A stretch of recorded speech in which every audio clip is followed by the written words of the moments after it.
नमस्कार दोस्तों, मेरा नाम विजय टाक है। मैं गवर्नमेंट वुमेन पॉलिटेक्निक कॉलेज में लेक्चरर के पद पर कार्यरत हूँ। आज इस प्रेजेंटेशन के ज़रिए हम एनवायरमेंटल पॉल्यूशन के बारे में जानकारी प्राप्त करेंगे। पर्यावरणीय प्रदूषण पर्यावरण में किसी पदार्थ जैसे ठोस, द्रव या गैस अथवा ऊर्जा जैसे कि ध्वनि, ऊष्मा, रेडियो एक्टिविटी इत्यादि के प्रवेश अथवा विलय को कहते हैं। यदि इसकी गति इतनी तेज हो कि सामान्य और प्राकृतिक प्रक्रियाओं द्वारा इसका परिक्षेपण, मंदन, वियोजन, पुनर्चक्रण अथवा अहानिकारक रूप में संरक्षण न हो सके। इस प्रकार प्रदूषण को दो स्पष्ट सूचक हैं: किसी पदार्थ या ऊर्जा का पर्यावरण में प्रवेश होना और दूसरा उसका प्राकृतिक पर्यावरण के प्रति हानिकारक या अवांछित होना। इस तरह के अवांछित तत्वों को प्रदूषक या पॉल्यूटेंट कहते हैं। आसान शब्दों में अगर हम कहें तो हवा, पानी, मिट्टी आदि का अवांछित द्रव्यों से दूषित होना जिसका सजीवों पर प्रत्यक्ष रूप से विपरीत प्रभाव पड़ता हो तथा पारिस्थितिकी तंत्र को नुकसान द्वारा अन्य परोक्ष प्रभाव पड़ते हों। वर्तमान समय में पर्यावरणीय अवनयन अर्थात एनवायरमेंटल डिग्रेडेशन का यह एक प्रमुख कारण है। प्रदूषण को अगर हम क्लासिफाई करें तो दो प्रकार से कर सकते हैं। पहला है प्रदूषक के प्रकार, स्रोत अथवा परितंत्र के जिस हिस्से में उसका प्रवेश होता हो के आधार पर।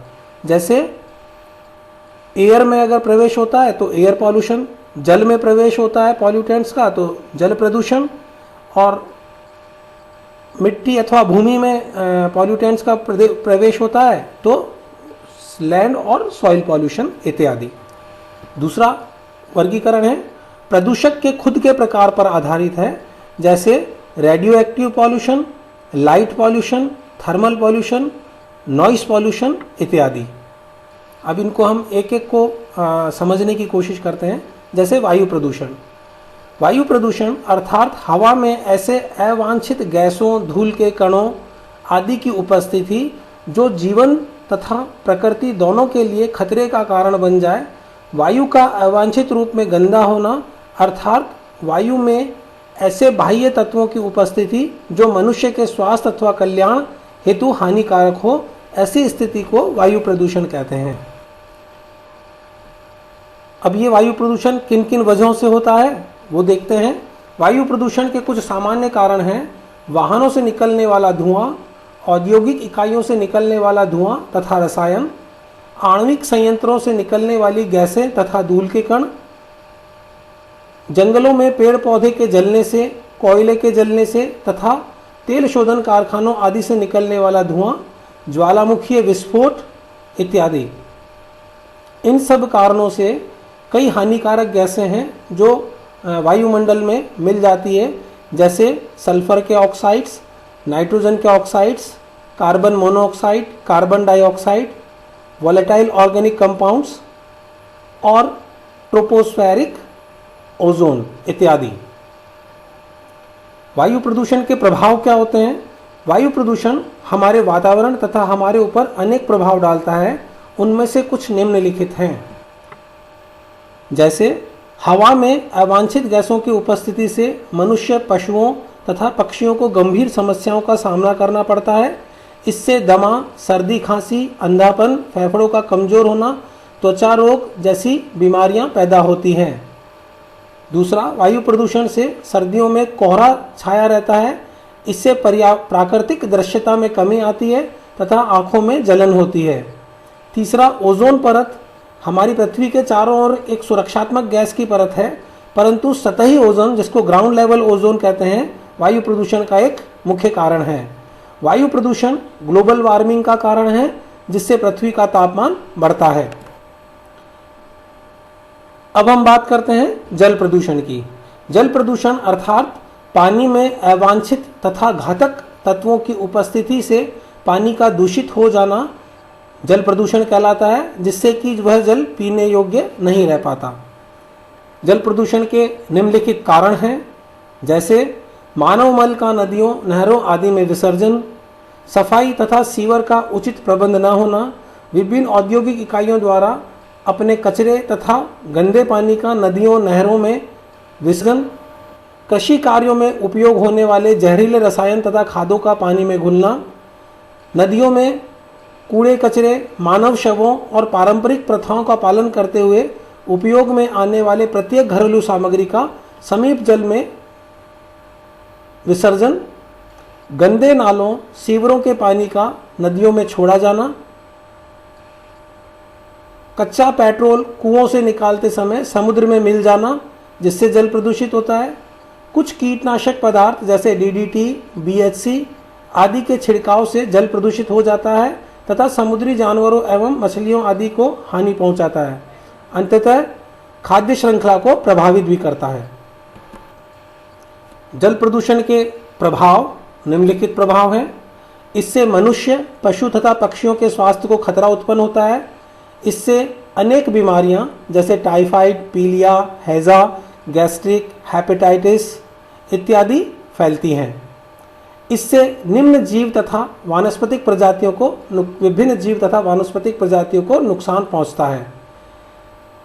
इससे पीने के पानी की कमी बढ़ती है क्योंकि नदियों, नहरों, यहाँ तक कि जमीन के भीतर का पानी भी प्रदूषित हो जाता है। सूक्ष्म जीव जल में घुले हुए ऑक्सीजन के एक बड़े भाग को अपने उपयोग के लिए अवशोषित करते हैं और उसमें घुली हुई ऑक्सीजन को जीवन के लिए काम। जब जल में जैविक द्रव्य बहुत अधिक होते हैं तब जल में डिजॉल्व ऑक्सीजन की मात्रा में कमी होती है, जिसके कारण जल में रहने वाले जीव जंतुओं की मृत्यु हो जाती है। प्रदूषित जल से खेतों में सिंचाई करने पर प्रदूषक तत्व पौधों में प्रवेश कर जाते हैं। इन पौधों अथवा इनके फलों को खाने से अनेक भयंकर बीमारियां उत्पन्न हो जाती है। मनुष्य द्वारा पृथ्वी का कूड़ा करकट समुद्र में डाला जा रहा है। नदियां भी अपना प्रदूषित जल समुद्र में मिलाकर उसे लगातार प्रदूषित कर रही है। वैज्ञानिकों ने चेतावनी दी है कि यदि भूमध्य सागर में कूड़ा कचरा डालना बंद न किया गया तो डॉल्फिन और टूना मछली जैसी कई प्रजातियां शीघ्र समाप्त हो जाएंगी। औद्योगिक प्रक्रियाओं से उत्पन्न रासायनिक पदार्थ प्रायः chlorine, ammonia, hydrogen sulphide, zinc, निकल तथा मर्क्यूरी आदि विषैले पदार्थों से युक्त होते हैं। यदि यह जल पीने के माध्यम से अथवा इस जल में पलने वाली मछलियों को खाने के माध्यम से शरीर में पहुंच जाए तो गंभीर बीमारियों का कारण बन जाता है, जिससे अंधापन, शरीर के अंगों को लकवा मार जाना और श्वसन क्रिया आदि का विकार शामिल है। जब यह जल कपड़ा धोने अथवा नहाने के लिए नियमित प्रयोग में लाया जाता है तो त्वचा रोग उत्पन्न हो जाता है। तीसरा प्रदूषण, मुख्य प्रदूषण भूमि प्रदूषण है। भूमि प्रदूषण से अभिप्राय जमीन पर जहरीले, अवांछित तथा अनुपयोगी पदार्थों के भूमि में विसर्जन करने से है, क्योंकि इससे भूमि का निम्नीकरण, डिग्रेडेशन होता है तथा सॉइल की क्वालिटी प्रभावित होती है। लोगों की भूमि के प्रति बढ़ती लापरवाही के कारण भूमि प्रदूषण तेजी से बढ़ रहा है। भूमि प्रदूषण के निम्नलिखित कारण हैं, जैसे कृषि में उर्वरकों, रसायनों तथा कीटनाशकों का अधिक प्रयोग करना, औद्योगिक इकाइयों, खानों तथा खाद्यान्नों द्वारा निकले ठोस कचरे का विसर्जन, भवनों, सड़कों आदि के निर्माण में ठोस कचरे का विसर्जन, कागज तथा चीनी मिलों से निकलने वाले पदार्थों का निपटान जो भूमि द्वारा अवशोषित नहीं हो पाते, प्लास्टिक की थैलियों का अधिक उपयोग जो जमीन में दबकर नहीं गलती, घरों, होटलों और औद्योगिक इकाइयों द्वारा निकलने वाले अपशिष्ट पदार्थों का निपटान जिसमें प्लास्टिक, कपड़े, लकड़ी, धातु, कांच, सिरेमिक, सीमेंट आदि सम्मिलित होते हैं। तो इन सब कारणों से भूमि प्रदूषण उत्पन्न होता है। अब इस प्रदूषण के निम्नलिखित प्रभाव हैं, जैसे कृषि योग्य भूमि की कमी हो रही है क्योंकि भूमि प्रदूषण बढ़ रहा है, अतः भूमि बंजर होती जा रही है लगातार। भोज्य पदार्थों के स्रोतों को दूषित करने के कारण स्वास्थ्य के लिए हानिकारक है। भूस्खलन से होने वाली हानियां, जल तथा वायु प्रदूषण में वृद्धि। नेक्स्ट प्रदूषण है ध्वनि प्रदूषण। अनियंत्रित, अत्यधिक तीव्र एवं असहनीय ध्वनि को ध्वनि प्रदूषण कहते हैं। ध्वनि प्रदूषण की तीव्रता को डेसिबल इकाई में जाता है। ध्वनि प्रदूषण के निम्नलिखित कारण हैं, शहरों एवं गांवों में किसी भी त्योहार व उत्सव में राजनीतिक दलों के चुनाव प्रचार व रैली आदि में लाउडस्पीकर का अनियंत्रित प्रयोग इसको बढ़ावा देता है। दूसरा, अनियंत्रित वाहनों के विस्तार के कारण उनके इंजन एवं हॉर्न के कारण ध्वनि प्रदूषण बढ़ता है। तीसरा, औद्योगिक क्षेत्रों में उच्च ध्वनि क्षमता के पावर सायरन, हॉर्न तथा मशीनों के द्वारा होने वाला शोर इसका एक कारण है। जनरेटर तथा डीजल पंपों आदि से भी ध्वनि प्रदूषण फैलता है। अब इस प्रदूषण के निम्नलिखित प्रभाव होते हैं, जैसे ध्वनि प्रदूषण के प्रभाव से श्रवण शक्ति का कमजोर होना, सिरदर्द, चिड़चिड़ापन, उच्च रक्तचाप अथवा स्नायविक मनोवैज्ञानिक दोष उत्पन्न लगते हैं। लंबे समय तक ध्वनि प्रदूषण के प्रभाव से स्वाभाविक परेशानियां, चिड़चिड़ापन बढ़ जाता है। ध्वनि प्रदूषण से हृदय गति बढ़ जाती है, जिससे रक्तचाप, सिरदर्द एवं अनिद्रा जैसे अनेक रोग उत्पन्न होते हैं।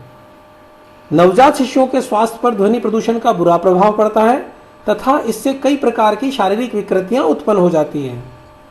गैस्ट्रिक अल्सर और दमा जैसे शारीरिक रोग तथा थकान एवं चिड़चिड़ापन जैसे मनोविकारों का कारण भी ध्वनि प्रदूषण है। तो इस प्रेजेंटेशन के जरिए हमने देखा है कि प्रदूषण क्या होते हैं, कितने प्रकार के होते हैं और उनके क्या क्या कारण हैं और उन कारणों से जीवन पर क्या क्या प्रभाव पड़ता है। धन्यवाद।